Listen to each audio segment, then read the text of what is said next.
Plongeons dans un monde où l'espoir s'épuise et la survie devient une lutte acharnée. Derrière les barreaux de certaines prisons pour femmes en Afrique, des réalités épouvantables se cachent, des histoires de souffrance et de résilience. Ces établissements, surpeuplés et négligés, deviennent des lieux d'injustice où des femmes se battent chaque jour contre des conditions inhumaines. Quelles sont les vérités cachées derrière ces murs? Voici pour vous une exploration des pires prisons pour femmes d'Afrique. Allons-y! Langata Women's Prison, la prison féminine de Langata, située à Nairobi, au Kenya, illustre brutalement l'impact du surpeuplement dans les établissements correctionnels. Initialement conçue pour accueillir moins de 300 détenus, elle en abrite désormais plus de 800, transformant chaque cellule, initialement destinée à quelques femmes, en espace surchargé où jusqu'à 80 personnes cohabitent. Les conditions deviennent rapidement insupportables, avec des détenus contraints de dormir sur des sols durs, dans des environnements mal ventilés et faiblement éclairé. La violence est omniprésente, tant de la part des autres détenus que des gardiens, et les abus verbaux sont fréquents, aggravant la détresse psychologique des femmes. L'accès à l'eau potable, aux soins médicaux et à une nutrition adéquate est gravement limité, entraînant des problèmes de santé chroniques et des épidémies. De nombreuses femmes, y compris celles qui sont mères, vivent dans un état de malnutrition et de précarité. Malgré les efforts des organisations de défense des droits de l'homme pour dénoncer ces conditions déplorables, les réformes se font attendre. Langata est ainsi un exemple tragique du cycle de souffrance et d'abandon auquel font face de nombreuses femmes incarcérées. Juba Central Women's Prison. La prison centrale de Juba, située au cœur de la capitale du Soudan du Sud, est un lieu tragique, symbole de souffrance, d'injustice et de négligence. Conçue pour abriter 500 détenus, elle en enferme aujourd'hui plus de 2000, engendrant des conditions de vie insupportables. Les cellules, initialement destinées à 10 personnes, accueillent désormais jusqu'à 70 femmes, rendant l'atmosphère suffocante et dégradante. L'hygiène y est quasiment inexistante, avec une pénurie d'eau potable et un manque choquant de toilettes, favorisant la propagation de maladies. Les soins médicaux sont presque inexistants, laissant les détenus lutter contre des infections sans traitement. En outre, des abus physiques et psychologiques sont fréquents, alimentés par un climat de peur et d'impunité. La malnutrition est endémique, exacerbée par une alimentation insuffisante et de mauvaise qualité. Tragiquement, certaines des femmes incarcérées sont mères, leurs enfants partageant ce cauchemar. La corruption et la mauvaise gestion du système judiciaire aggravent encore la situation.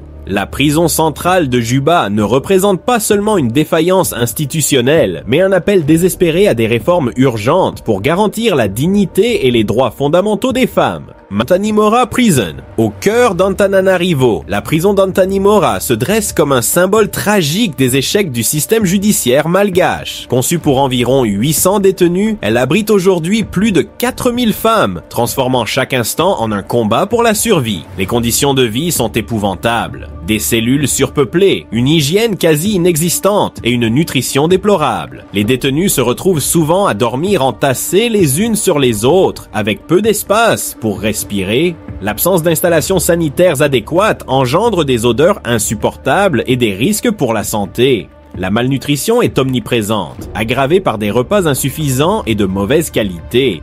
Les soins médicaux sont rares, laissant de nombreuses femmes souffrir de maladies qui pourraient facilement être traitées ailleurs. Cette négligence a suscité l'indignation des organisations de défense des droits humains qui dénoncent les abus et la déshumanisation subis par les détenus. Antanimora est ainsi devenu un lieu où l'espoir est étouffé, où les droits fondamentaux sont bafoués et où chaque jour se transforme en un défi désespéré face à l'indifférence institutionnelle.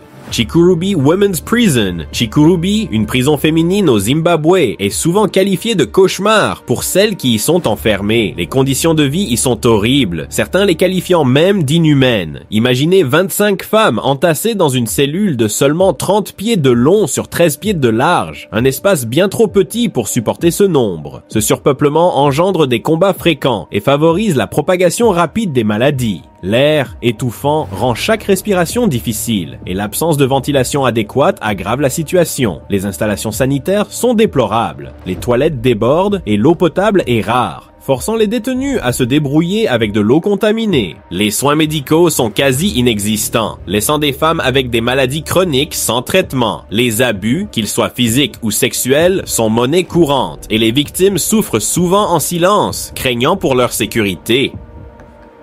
En outre, la nourriture fournie est souvent avariée et insuffisante. Les rapports d'horreur vécus à Chikurubi témoignent d'un système qui semble davantage préoccupé par la punition que par la réhabilitation. Chaque jour y est un combat contre la faim, la maladie et le désespoir. Kabwe Women's Prison. La prison des femmes de Kabwe, en Zambie, est un lieu où la vie quotidienne se transforme en un combat acharné pour la survie. Les conditions de détention y sont alarmantes, avec un surpeuplement extrême. Des cellules conçues pour accueillir 4 personnes peuvent contenir jusqu'à 15 femmes. Cette promiscuité crée un environnement propice à la propagation de maladies, telles que la tuberculose et le choléra, exacerbées par l'absence d'hygiène et de soins médicaux adéquats. Les détenus sont souvent privés de nourriture suffisante, recevant de maigres portions qui ne répondent pas à leurs besoins nutritionnels, entraînant ainsi une malnutrition généralisée. Les abus physiques et psychologiques sont fréquents, les gardes exerçant une violence inacceptable sur les détenus. Le manque de programmes éducatifs ou de réhabilitation empêche ces femmes de se projeter dans un avenir meilleur. Au contraire, elles sont piégées dans un cycle d'oppression et de désespoir. Le système judiciaire zambien, déjà défaillant, ne parvient pas à mettre en œuvre des réformes nécessaires, laissant les femmes de Kabwe à la merci de conditions inhumaines. Ce lieu est un exemple flagrant des échecs d'un système qui devrait assurer la dignité et les droits fondamentaux de ses citoyens. Luzira Women's Prison. Luzira Women's Prison à Kampala, en Ouganda, incarne une réalité tragique pour des milliers de femmes.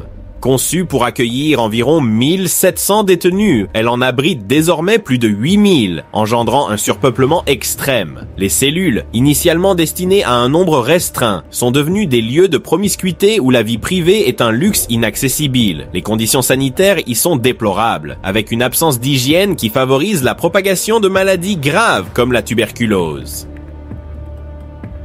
Les détenus souffrent non seulement de la faim, recevant des portions de nourriture insuffisantes et de mauvaise qualité, mais elles font également face à des abus physiques et psychologiques, souvent perpétrés par les gardiens. La peur et la violence sont omniprésentes, rendant chaque jour une lutte pour la survie.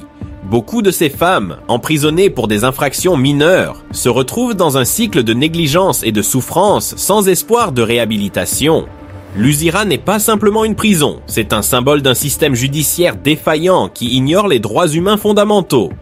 Les appels à des réformes demeurent vains, laissant ces femmes piégées dans une réalité insupportable. Les prisons pour femmes en Afrique révèlent des conditions déplorables et inhumaines qui reflètent des échecs systémiques et une négligence généralisée. Les histoires poignantes de surpeuplement, de manque de soins médicaux, de violence et de mauvais traitements soulignent l'urgence d'une réforme. Chaque récit met en lumière des vies brisées, des espoirs anéantis et un système qui, au lieu de réhabiliter, semble condamné à l'oubli. Il est impératif que la communauté internationale et les gouvernements prennent des mesures concrètes pour améliorer ces situations catastrophiques et offrir une lueur d'espoir à ces femmes.